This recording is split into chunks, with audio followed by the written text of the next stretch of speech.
Partiu!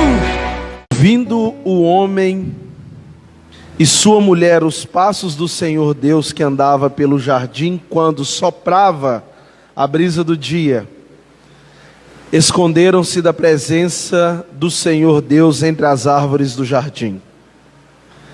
Mas o Senhor Deus chamou o homem perguntando: onde está você? Ele respondeu: ouvi teus passos no jardim e fiquei com medo, porque estava nu, por isso me escondi. E Deus perguntou: quem lhe disse que estavas nu? Você comeu do fruto da árvore da qual lhe proibi de comer? Onde está você? Quem lhe disse que estava nu? Iremos refletir sobre isso nessa manhã. Feche seus olhos. Não cairá nada do céu, para termos o coração no Senhor quando oramos. Isso é estar em secreto, mesmo estando em público.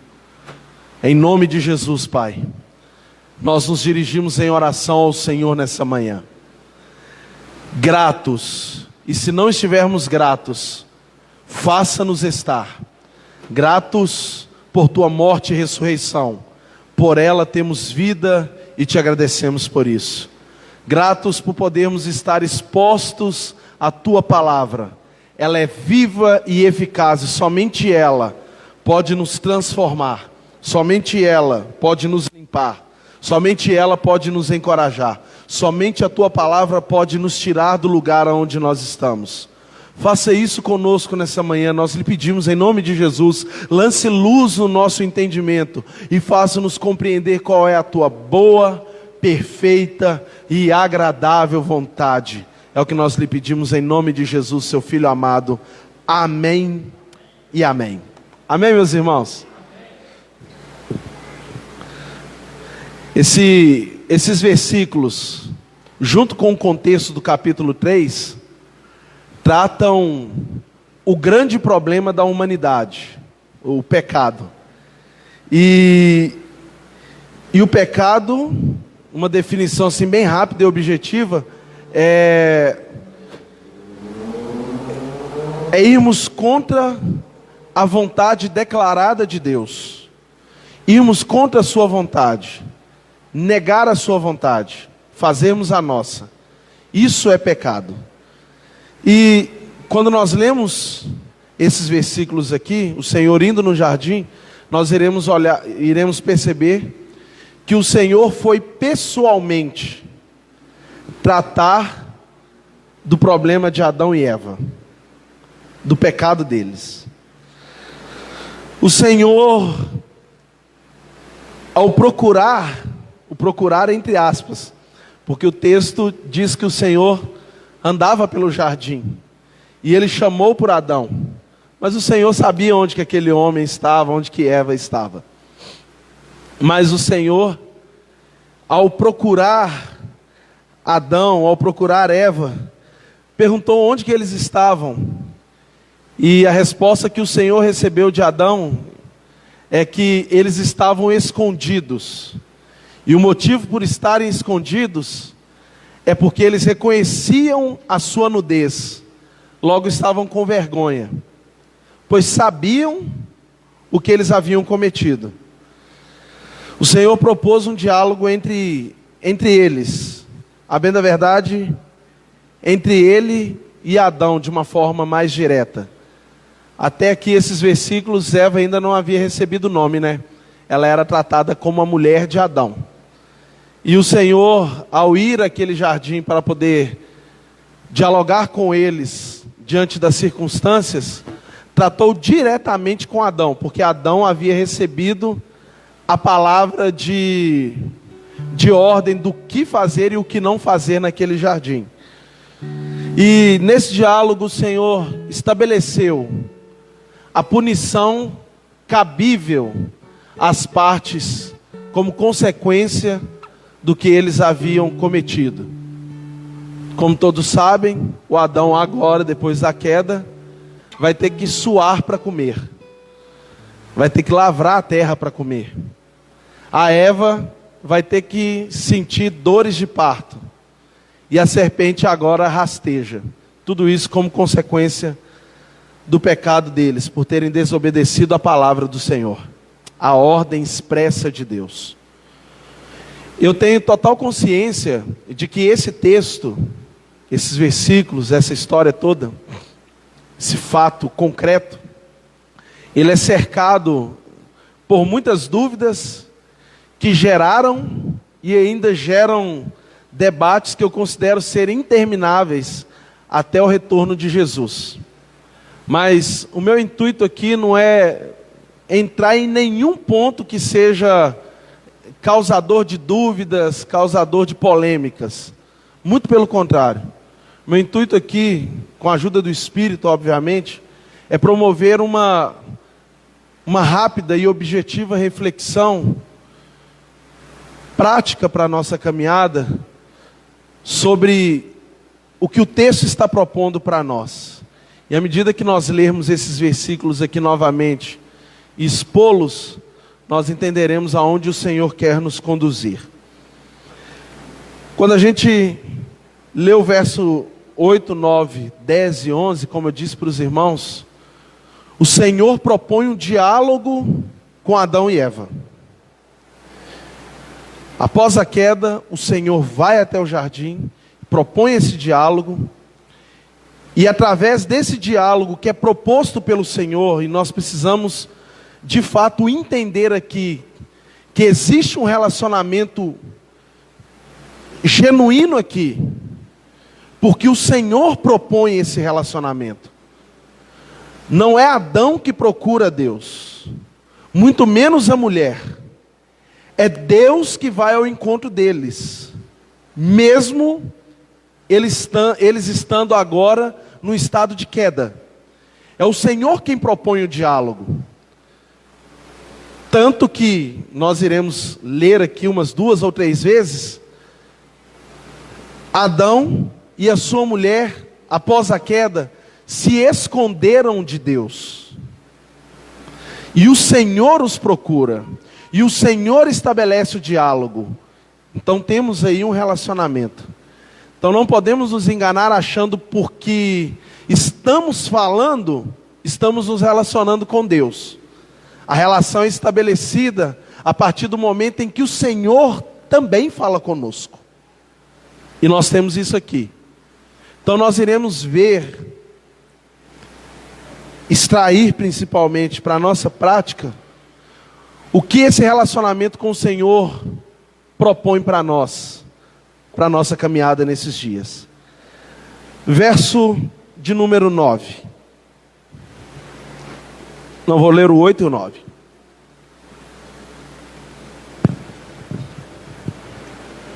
Ouvindo o homem e sua mulher os passos do Senhor Deus, que andava pelo jardim quando soprava a brisa do dia, esconderam-se da presença do Senhor Deus entre as árvores do jardim. Mas o Senhor Deus chamou o homem, perguntando: onde está você? Tanta coisa que o Senhor podia falar para eles. Mas depois da queda, a primeira expressão que Adão e Eva ouvem é: onde vocês estão? Quando o Senhor se relaciona conosco, Ele nos convida a reconhecer em que lugar nós estamos. O Senhor havia estabelecido o lugar de Adão e posteriormente da sua mulher. Assim como Ele tem estabelecido um lugar para nós, no centro da sua vontade. Entendemos aqui que após a queda, eles tiveram um problema com onde eles estão. E o que nós precisamos começar a refletir, entender e encarar com muita honestidade, quando o Senhor nos relaciona conosco, é que Ele quer nos fazer reconhecer aonde é que nós estamos. se nós permanecemos no local onde Ele tem nos colocado. Eu citei aqui no início desse sermão que o Senhor nos tirou do império das trevas, nos transportou para o reino do Filho do seu amor. Logo, o nosso lugar não é mais no mundanismo. O mundanismo não cabe mais em nós.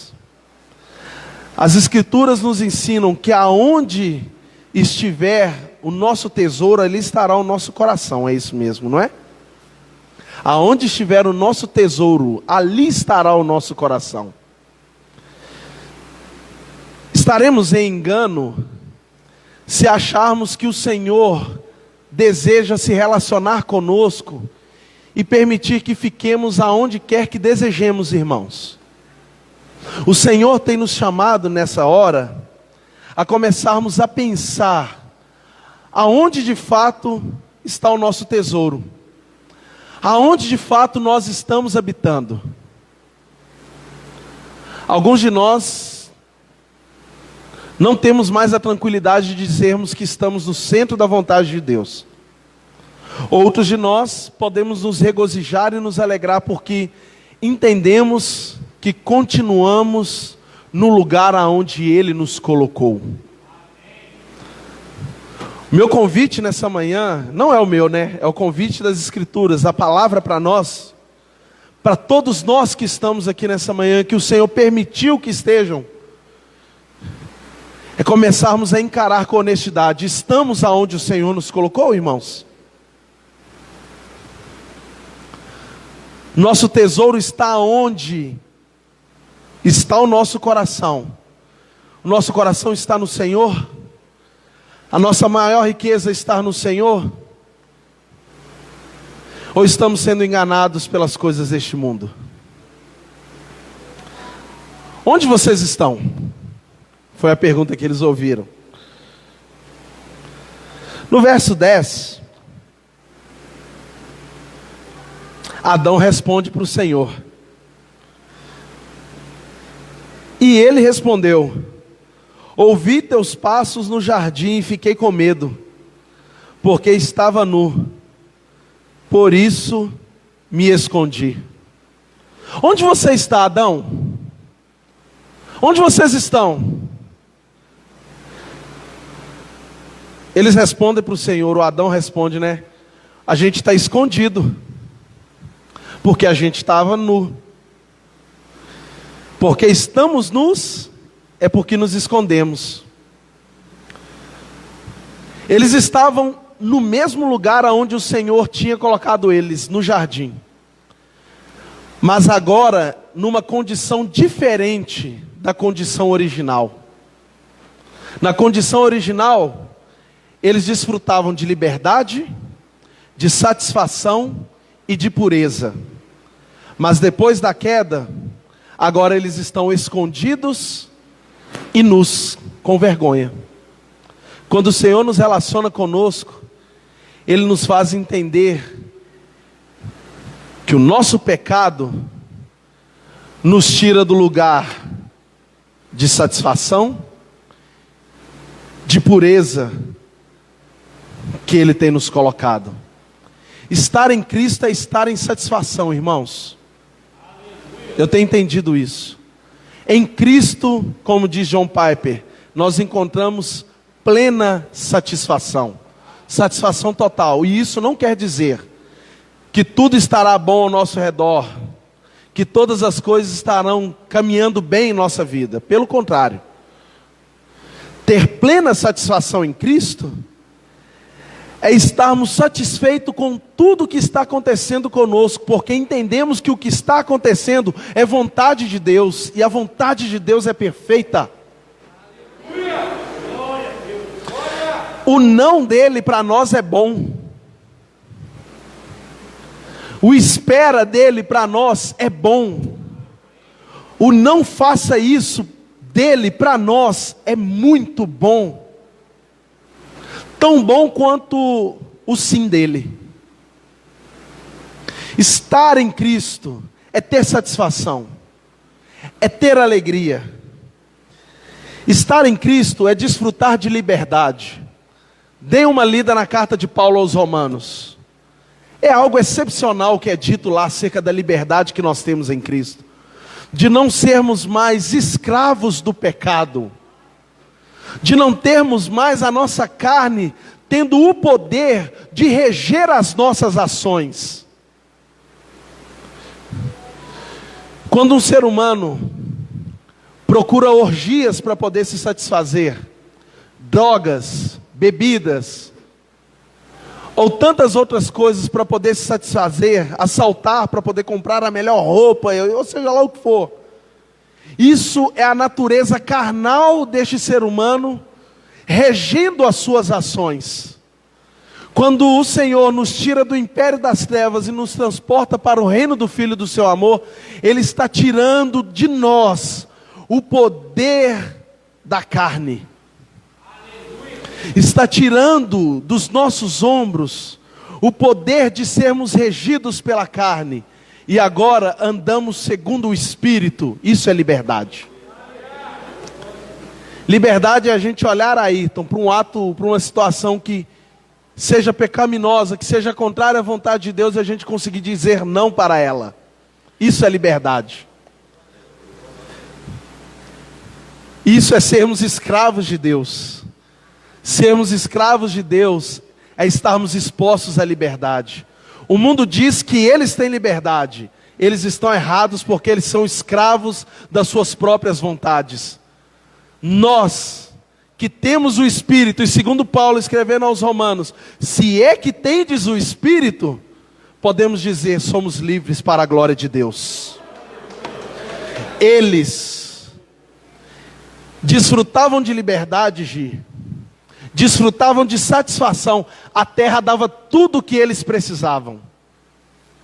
Eles desfrutavam de pureza. E depois da queda, agora estão escondidos. Onde vocês estavam? Nós estamos escondidos. Porque a gente está nu. Quando nos relacionamos com o Senhor, Ele nos faz perceber, entender que o nosso pecado nos tira da liberdade, nos tira da satisfação, nos tira da pureza. Mas existe algo ainda mais profundo nisso, porque o problema não era o jardim. O jardim era perfeito e depois da queda continuou perfeito. O problema virou-se, tornou-se, passou a se chamar Adão e Eva. Seres agora imperfeitos que estavam num lugar perfeito. Quando o Senhor se relaciona conosco, Ele nos faz entender que o problema não é o local aonde estamos. Ele nos faz entender que o problema somos nós. A nudez está em nós. A vergonha está em nós. Adão e Eva agora, Gisele, é um negócio excepcional isso. Eu lendo esse texto, irmãos, de madrugada, a minha vontade foi de levantar da cadeira que eu estava e sair andando para o meio do bloco afora e clamando a Jesus. Porque isso mostra a minha miséria, irmãos. Talvez não a sua, mas mostra a minha. O jardim perfeito, G, mas eles agora se sentem desconfortáveis porque pecaram. E quando o Senhor se relaciona com eles, eles precisam dizer, estamos escondidos, porque estamos nus. A nossa vergonha nos torna desconfortáveis, errados. O problema não é, irmãos, o casamento. O casamento é perfeito. A ideia de casamento proposta pelo Senhor é perfeito, tão perfeito que permanece para sempre. O problema é eu. Lá em casa o problema sou eu. É eu que sou bravo. Tô falando sério. É eu que extrapolo os limites às vezes. O problema não é a igreja. A igreja é perfeita. Porque quem é o dono da igreja é Cristo. Ela é tão perfeita que quem reinará com Cristo após a sua segunda vinda é a igreja. Então o problema não é a igreja. O problema sou eu que estou aqui, no meio de vocês. Com os meus excessos, com as minhas misérias, com as minhas mazelas. Eu é que sou o problema. Erramos quando a gente começa a procurar problemas externos, imperfeições externas, querendo olhar para o outro ou para a circunstância e falar: não, esse lugar não é bom para mim, esse bairro é terrível. O problema está em nós, irmãos. Nós aqui estamos nus. E a nossa nudez causa desconforto para nós mesmos. O belo na relação do Senhor conosco, Diego, é que o Senhor não permite que a gente se engane transferindo o problema da nudez, dizendo: é o Renato que está nu, por isso que está ruim, é por isso que eu me escondo, porque ele está nu. Não é. É porque eu estou.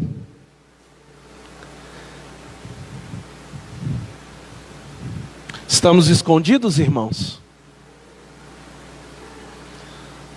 Na sua relação com Jesus, preste atenção que me ouça isso, por favor. Para que você não vá embora para casa enganado por ter participado superficialmente de um culto. Jesus quer conduzir a sua vida, assim como Ele está interessado em conduzir a minha. Reflita e pense nisso, preste atenção no que eu vou dizer. Onde você está? Foi a pergunta do Senhor para Adão. O que o Senhor quer saber é: você está no mesmo lugar de liberdade que eu te pus? Você está no mesmo lugar de plena satisfação em mim que eu te pus? Você está no mesmo lugar de pureza que eu te pus? Por causa do pecado, Adão vai dizer: eu estou escondido, porque eu estou nu.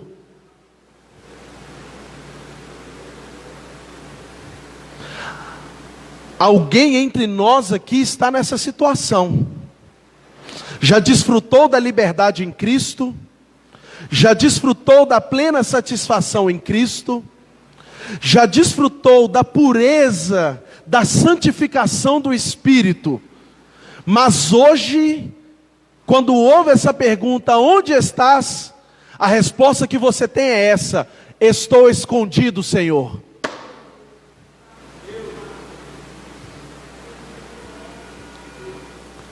Eu não desfruto mais, não se engane. Aleluia. Não se engane. Não se permita ser enganado pelo seu coração e pela tranquila vida que você está levando, porque não está havendo tribulação. Não permita que isso te engane a ponto de você achar que está tudo bem. Não está. Você desfrutava da liberdade de Cristo, andava de cabeça erguida, tranquilo, em paz, mesmo com o mundo caindo ao seu redor, como diz o Juliano, você andava em paz, com liberdade, sem estar preso a nada. Você andava em plena satisfação com o Senhor, até faltava o dinheiro no bolso, mas você estava feliz por estar em Cristo e confiar na sua provisão e no seu favor. Você andava puro, por estar sendo santificado pelo Espírito. E hoje a sua vida está coberta por uma nuvem negra, por estar escravizado novamente àquilo que Cristo já te libertou. O Senhor quer te tirar desse lugar de esconderijo hoje, cristão. E sabe como é que Ele fará isso? Te convidando a reconhecer que você está nesse lugar. Aleluia. Onde estás? Se está escondido, fala com Ele hoje que você está escondido, que a sua vida já não é mais a mesma.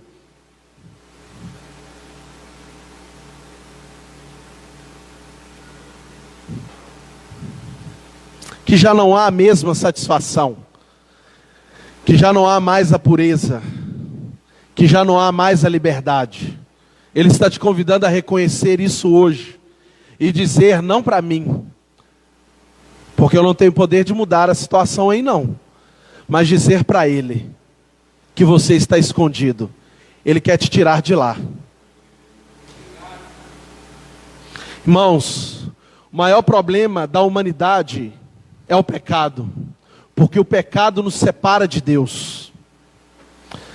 Fabiana leu um texto aqui de Romanos 8, a partir do 31, não foi, Fabiana? Quem vai nos separar? Percebam que lá não está escrito pecado. Ou está? Está escrito pecado lá? Quem nos separará do amor de Deus? Pecado não está escrito lá. O Ayrton vai dar uma olhada, se você quiser dar uma olhada, para a gente conferir, mas não está escrito pecado. O que separa Deus, o homem de Deus, é o pecado, irmãos. Pelo pecado, a morte entrou no mundo. O ser humano viveria para sempre, mas agora, não, por causa do pecado. Deus entrou no jardim, meu filho. Chamou por Adão e Eva no seu estado de queda. Resolveu a situação pessoalmente, Gisele. Ele foi até aquele jardim e resolveu o problema do pecado. Assim como Ele fez conosco, por intermédio do seu Filho amado Jesus Cristo. Deus veio pessoalmente à terra e arrancou o poder do pecado que estava sobre nós. Diga para Ele que você está escondido, se estiver, porque o problema já foi resolvido na cruz do Calvário, meu irmão. Nós só sairemos dessa reunião de culto escravos do pecado, insatisfeitos e sujos, se nós quisermos, porque a voz do Senhor para nós nessa manhã, onde nós iremos desfrutar do pão e do cálice, é: aonde você está? Se estivermos escondidos, Paula, Ele nos arrancará de lá.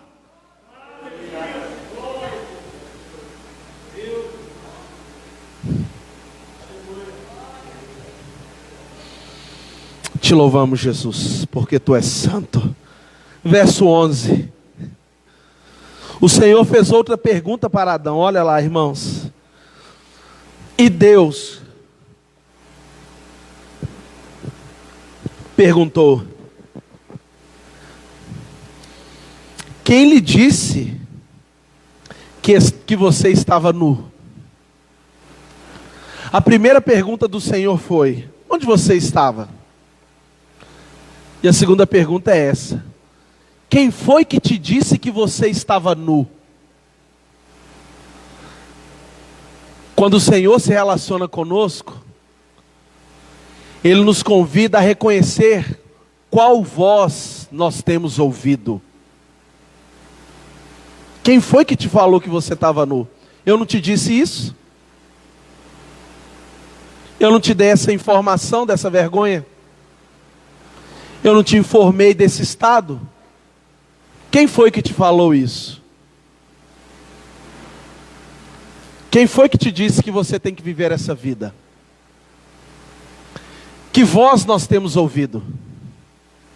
Adão já havia ouvido a voz de Deus, irmã Deise. Você pode comer de tudo que está aqui, menos da árvore que está no meio do jardim, a árvore do conhecimento. Dela, vocês não toqueis em nada, porque o dia que vocês comerem, vocês vão morrer. Essa foi a palavra do Senhor. De repente a serpente fala outra coisa, né? Foi isso que Deus disse? Se você comer do fruto, vocês vão morrer? Vai nada. Ele está errado. A coisa não funciona assim. Ele não quer que você seja igual a Ele. que se vocês comerem, vocês serão igual a Deus. Que voz nós temos ouvido, irmãos? Porque já tem uma palavra a nós estabelecida. O Senhor veio em carne, é o resumo dela. O Senhor veio em carne, morreu, ressuscitou ao terceiro dia, está vivo, retornará para buscar a sua igreja, julgará vivos e mortos, estabelecerá novos céus e nova terra, e quem habitará com ele para sempre? Os que são seus.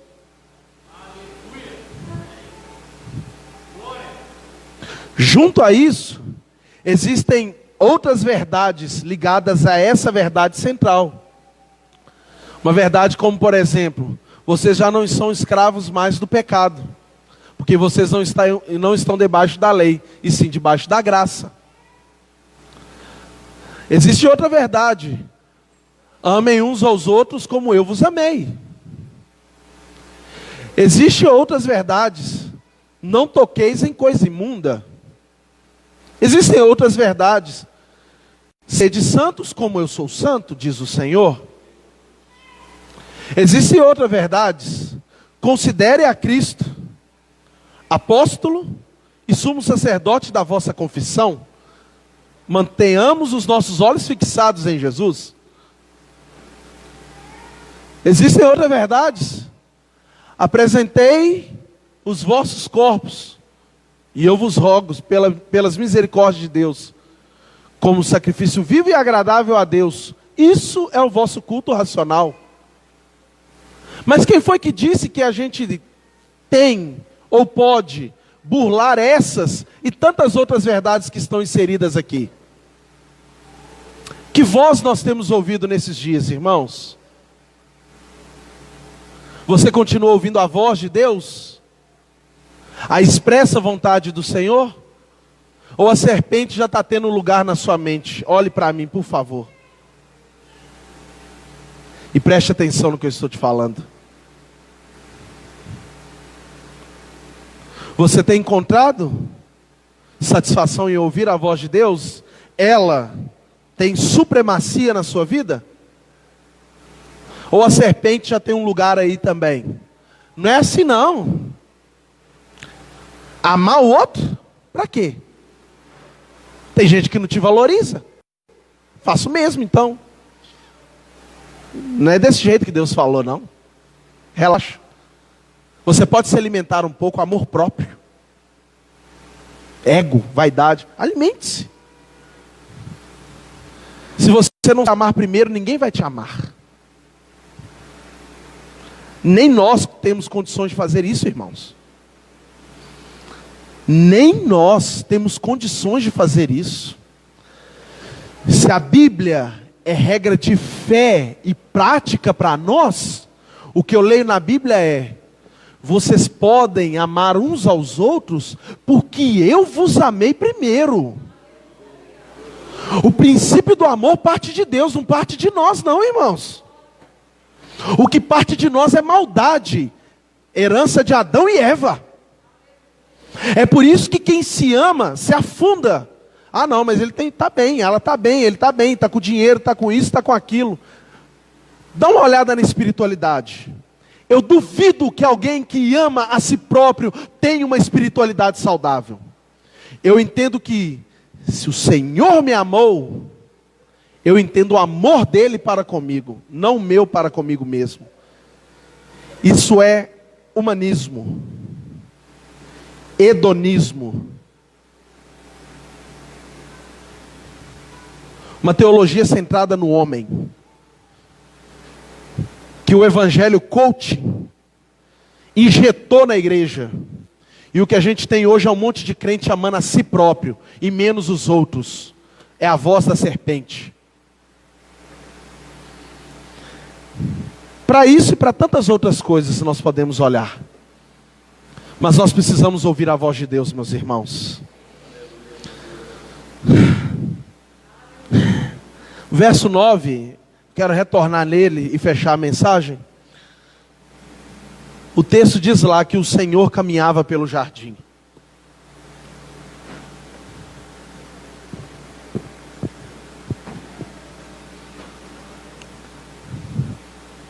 Depois da queda, o Senhor estava no jardim. Quando o Senhor se relaciona conosco, Ele nos faz entender, irmãos, que as nossas mazelas não impedem Ele de vir ao nosso encontro.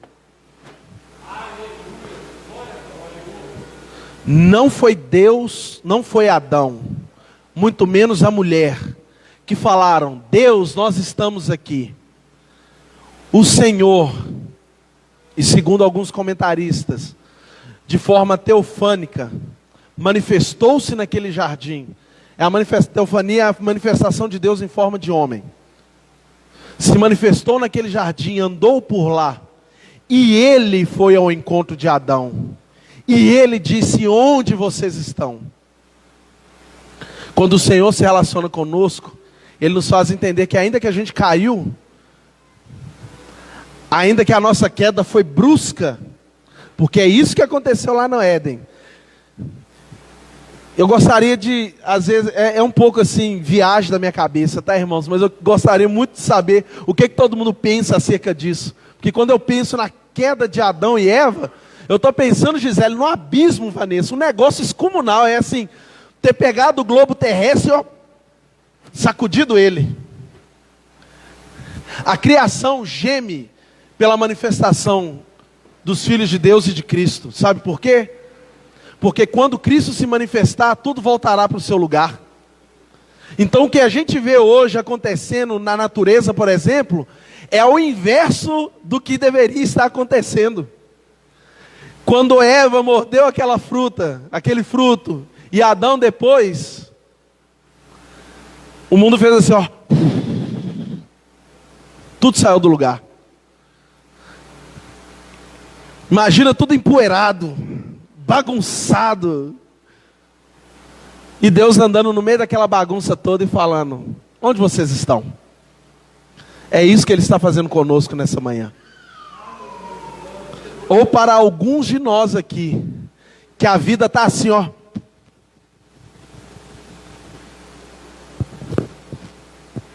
tudo empoeirado, bagunçado, fora do lugar. Mas o Senhor está pisando nesse jardim aí, chamado coração, e está falando: onde que você está? Essa ação mostra o amor incondicional, inexplicável do Senhor para conosco. Sabe o que Deus podia ter feito com o mundo depois daquilo ali, Diego? Pegado uma quantidade boa de bomba garrafão e lançar tudo no mundo e ó, puf, acabar logo com tudo.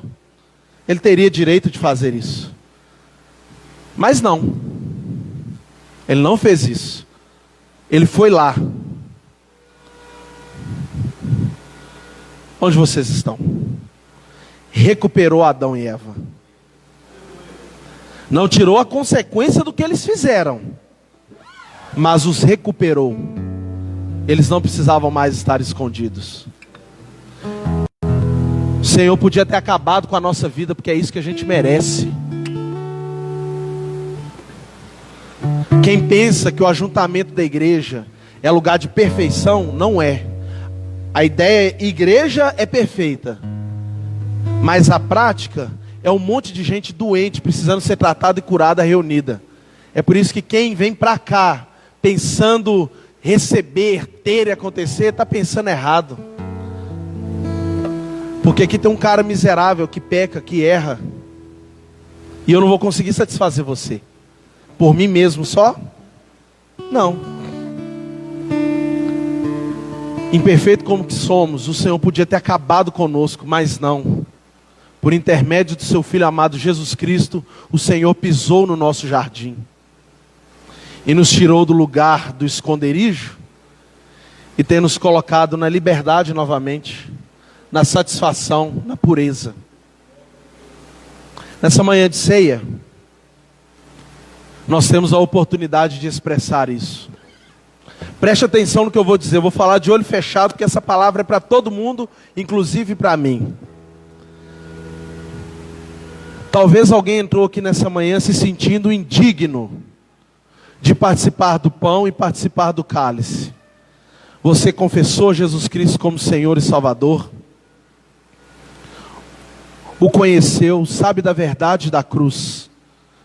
E quando você olha para o pão e para o cálice, você pensa assim: eu sou indigno de tocar no pão e no cálice. Eu quero te dizer, você está certo, porque eu também sou. Talvez alguém entre aqui e alguém entrou aqui por pensar nisso, disse: eu não vou tocar, porque eu pequei, porque eu errei, porque eu fiz isso, eu fiz aquilo. Eu quero te dizer, meu irmão e minha irmã, nós tocamos no pão e no cálice, não porque temos dignidade, mas porque o Senhor tem dignidade. É por causa dele. A dignidade nunca esteve, não está e nunca estará em você e em mim. Está nele. Participar do pão e participar do cálice é uma ação que nós executamos em memória do Senhor, não é em memória da sua pureza ou da minha. Glória a Jesus. Glória a Jesus. Vamos nessa manhã para o pão e para o cálice, pensando que o Senhor tem nos chamado a uma relação. Só existe uma coisa, talvez, irmãos, que seria um problema se nós tocássemos nesse pão e nesse cálice.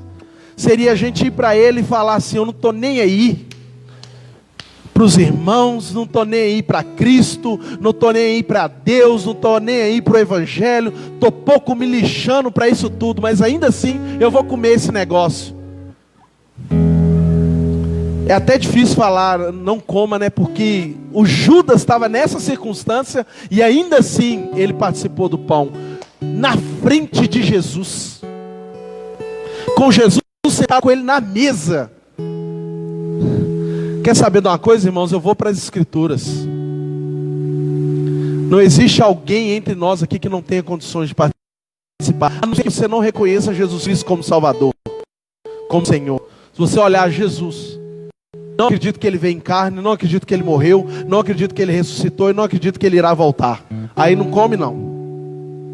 Caso contrário, não existe um entre nós aqui que seja impossibilitado de participar do pão e do cálice.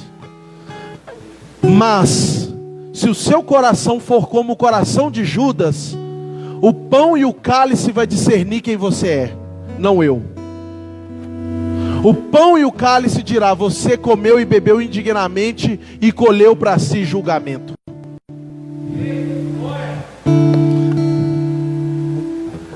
Aí você pensa assim: então eu não vou comer porque eu acho que eu tenho o coração de Judas.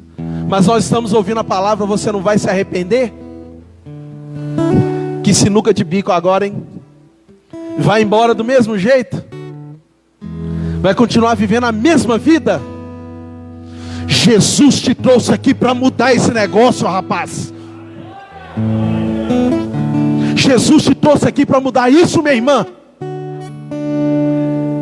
Não tem escapatória. Ou a gente come, ou a gente come.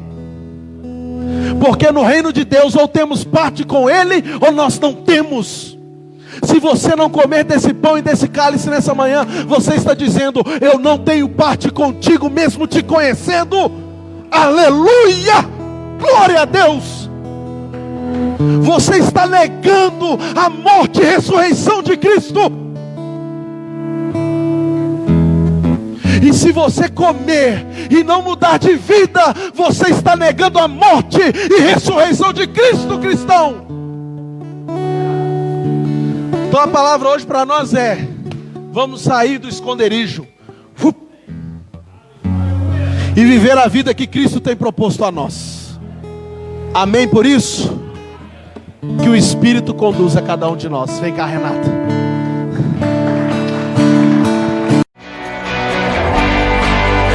Vambora! Partiu!